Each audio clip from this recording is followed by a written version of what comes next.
অবিশ্বাস্য, Bangladesh premier league বিপিএলের ৪২তম ম্যাচে ফরচুন বরিশাল খেলবে চিটাগং কিংসের বিপক্ষে। এই ম্যাচের ফলাফল খেলা শেষেই জানা যাবে, কিন্তু খেলা শুরু হওয়ার দুদিন আগেই ফলাফল ফাঁস করল জ্যোতিষী বিড়াল অ্যাকিলিস। বিস্তারিত জানতে সম্পূর্ণ ভিডিওটি দেখুন। দর্শক, বিপিএল ২০২৫ সালের লিগ পর্বের সর্বশেষ খেলায় ফরচুন বরিশাল চিটাগং কিংসের মুখোমুখি হবে। খেলাটি শুরু হবে মিরপুর শেরেবাংলা স্টেডিয়ামে সন্ধ্যা ৬টা ৩০ আগামী ১লা ফেব্রুয়ারি। এই ম্যাচের ফলাফল দুই দলের জন্য তেমন একটা ভূমিকা রাখবে না, কেননা ফরচুন বরিশাল ইতিমধ্যেই ১১টি ম্যাচ খেলে ৯টিতে জয়লাভ এবং ২টিতে পরাজয় বরণ করে ১৮ পয়েন্ট নিয়ে পয়েন্ট টেবিলের ১ নম্বরে অবস্থান করছে।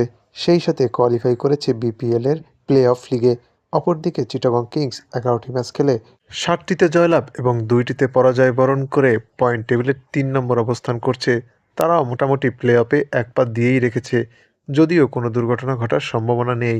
এই ম্যাচের ফলাফল খেলা শেষেই জানা যাবে, কেননা খেলার দিন যে দল ভালো খেলবে খেলার ফলাফল তাদের পক্ষেই যাবে। যদিও এই খেলা নিয়ে দুই দলের ভক্ত সমর্থকদের মাঝে বিরাজ করছে চরম উত্তেজনা। খেলার ফলাফল খেলা শেষেই জানা যাবে, কিন্তু এই ম্যাচের ফলাফল দুদিন আগেই ফাঁস করল জ্যোতিষী বিড়াল অ্যাকিলিস। বিড়ালটির সামনে ফরচুন বরিশাল এবং চিটাগং কিংসের পতাকা রাখা হলে বিড়ালটি ফরচুন বরিশালের পতাকাটিই তুলে নেয়।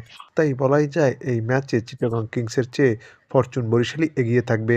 দর্শক, এই ম্যাচ সম্পর্কে আপনাদের মূল্যবান মতামত জানিয়ে দিতে পারেন আমাদের কমেন্ট সেকশনে।